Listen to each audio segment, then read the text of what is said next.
Student loan debt is a huge thing for a lot of new lawyers. It's impacting our lives, and I'd had a lot of experiences personally where I had spoken to somebody who had either kept a job with a big firm because of the pay, or they're in a government job because of the loan repayment, and it just made me think people are stuck because of student loans.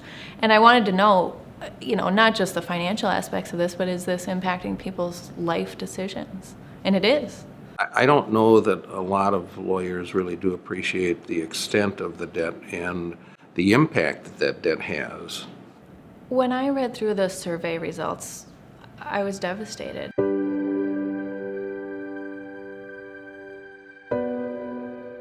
I have a general sense of dread.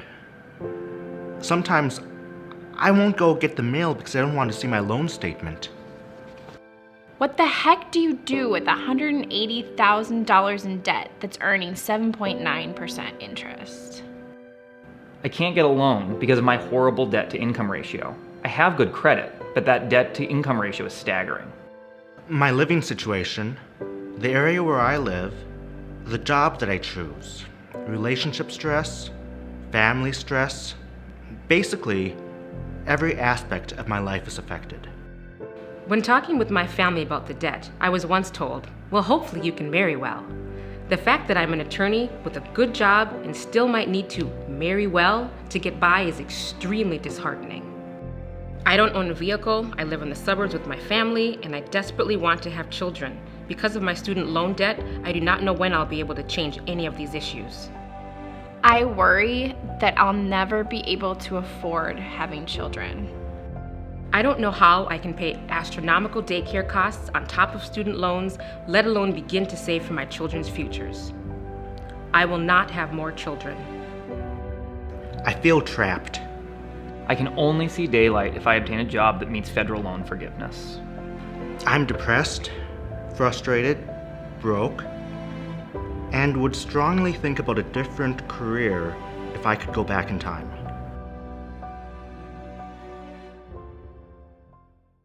A lot of older, more senior vintage lawyers have a different experience when it comes to the cost of law school and the salaries that they received when they came out of law school.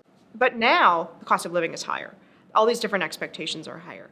And I think senior lawyers need to recognize that the tension that new lawyers feel is very different. Now I think law students have this constant worry that they're paying a lot, they're spending, of course, an enormous amount of time to get their degree, accumulating a lot of debt to get their degree, but the prospect of finding a job that will service that debt is quite diminished.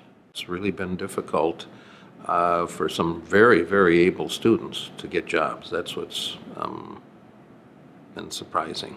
It isn't what it once was. There's no guarantee of making a six-figure salary when you get out of law school, or even half of that these days. They're not going to go into those jobs that we desperately need filled to be able to serve the role of the profession, because they certainly don't pay enough to service that debt. So that law student is probably going to say, forget this, I'm going to go and get a job in marketing, or I'm going to go get a job in business or something where I can at least service my debt a little bit. We've had turnover as a result of people that have worked in our firm for a short period of time, 5-6 years, to get some money set aside, but really wanted to do something else and should have been able to start out doing something else.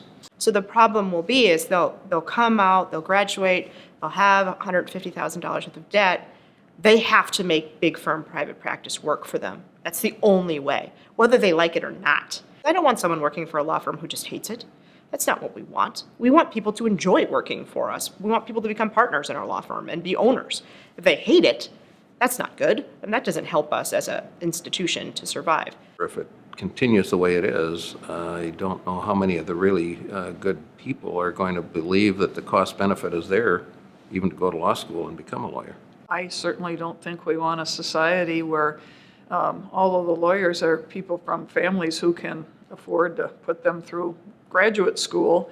We've striven as a profession to increase our diversity, but the high cost and the way that the scholarships are distributed doesn't necessarily serve diversity, and so there are many people who would love to have a legal career who don't go to law school because it's such a barrier for them to consider. The profession's going to stay elite, and I don't mean that in a good way, elite in the sense that access to the profession is going to be harder and harder. As a profession, I think we have at least two duties. Number one is to have enough lawyers available to provide access to justice for people who need them in our society. And anything that discourages people from becoming lawyers is going to reduce that number. But then secondly, people who do invest the time and energy and money to go to law school deserve to have a worthwhile career in the profession. And I think our profession owes it to them to do what we can to enable that. If we can't attract and retain law grads to do all the jobs that exist in the legal profession, all the services that we provide, that's going to be a problem. We have to look for solutions. I don't think it can go on the way it is.